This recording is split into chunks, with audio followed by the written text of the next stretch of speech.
Aloha! I'm Kimo Hussey, and I spend a lot of time sharing with you, the ukulele audience, things that have to do with ukulele. And I have a specific interest in those who build ukuleles, because I'm not a builder. I'm a player. But I realized several years ago that the degree to which I play quality instruments is the degree to which the music comes out better. And I'm always interested in making the music come out better.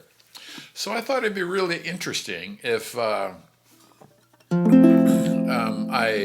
share with you and our small audience just a short tidbit about not only building ukuleles, but how certain things about building ukuleles absolutely apply to playing them as well.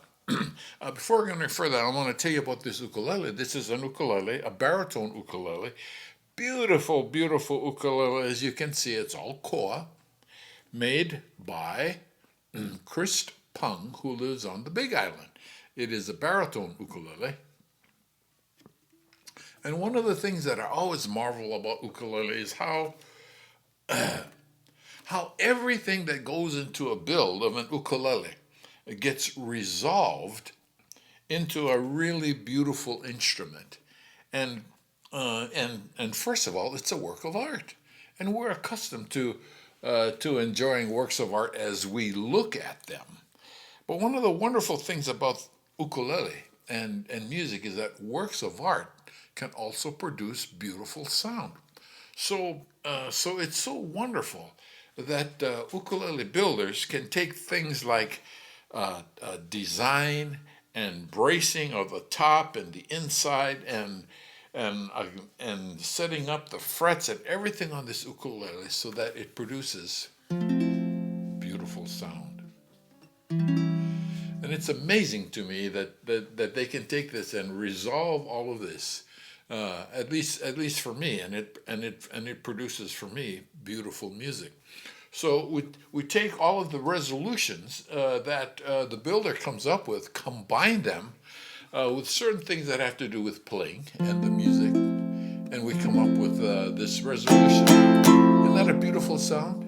Let me play it for you and sing it real short. Hano hano okona kai opua I kalai opua ina no kau I kamali e puai na Hawaii I ka maka o ka opua a o le no e lua e like aku ai me kona kai opua ke kai mo oki oki ke kai malinoa o. Did you enjoy that? I hope you did. Let me ask you a question. How did you feel? How did you feel when I stopped? Let me give you a review. Me kona kai o pua, ke kai ma oki oki, ke kai malinoa o. How did you feel? Well, I I better tell you real soon because I don't want to make you all mad. But what I did was stop before the musical phrase was resolved.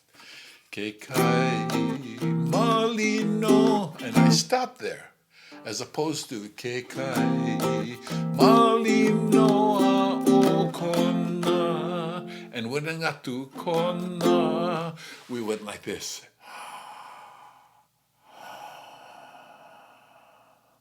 Why? Because the musical phrase was resolved. And that resolution of the musical resolution, the phrase itself, went along in combination with everything that went into building this song. Building this ukulele.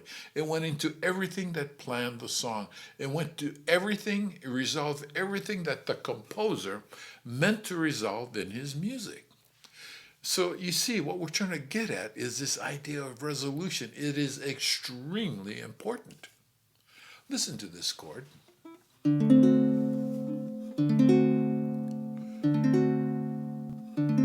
Now listen to this one.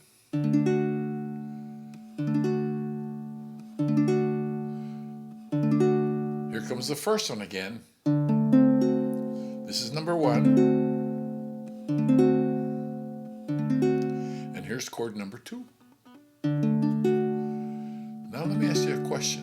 Which of those 2 chords needs resolution? Is it number 1? Does that chord need resolution? Or is it number 2?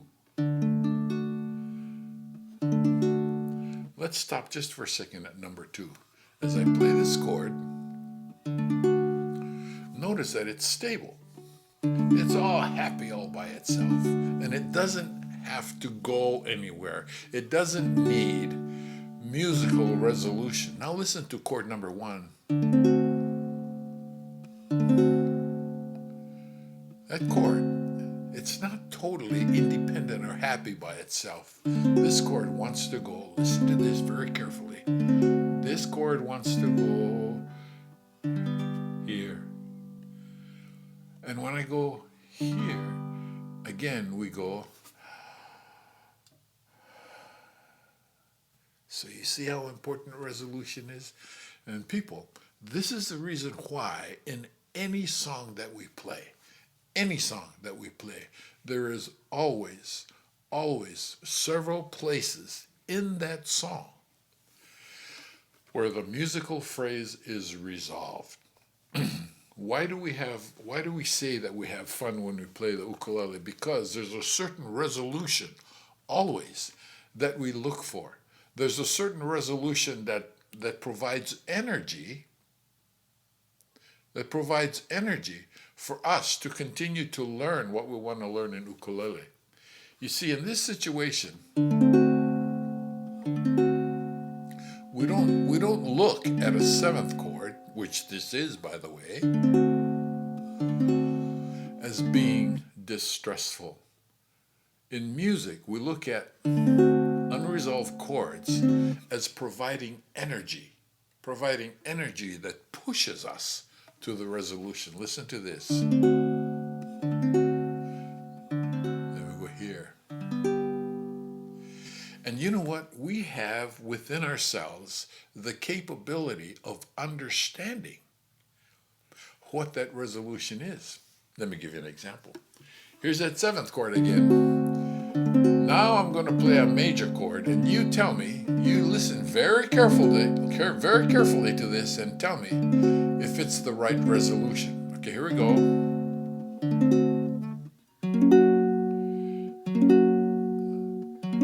Do that again. That? Not quite.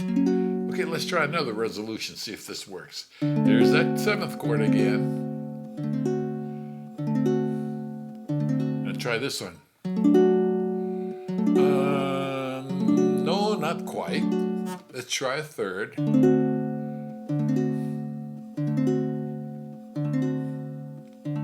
And try this. Yes, that's the one. I wanted to make this short and sweet. And so I've got some. I'd like to end this little vignette, I'll call it, on resolution by telling you this. I've got great news. There are rules that we can learn, very simple rules that we can learn to follow to achieve that resolution. And we absolutely should take advantage of meaningful instruction to learn those resolutions. Why? Because we should never, ever take them for granted. Resolution is the key to having fun and learning in ukulele. You see, there's no difference between a resolution and setting a goal, because the goal is the resolution. And you see, what we do with ukulele is that the degree to which we continue to achieve these, I'll call them resolutions, is the degree to which we continue to learn. Resolution is how the builder put this ukulele together. Resolution is how I am able to take what I know about playing an ukulele and what I'm able to do with regard to singing and put all of those together. But if you remember, it has to be resolved correctly or it doesn't work. I've even got better news for you, and that is there are some very, very simple rules of thumb that we can use in order to learn more about resolution. And what I would do if I were you is I would contact Jonah Davis as a result of looking at this and say, hey, Jonah, tell us some more about resolution, and especially, we want to learn what the best way is to resolve any seventh chord we come across. So I want to tell you that I'm kind of ending this situation with irresolution because in order to work toward the end, it's important that you contact your instructor, or especially Jonah Davis, and they can tell you more specifically about some rules you can follow to achieve resolution. Aloha.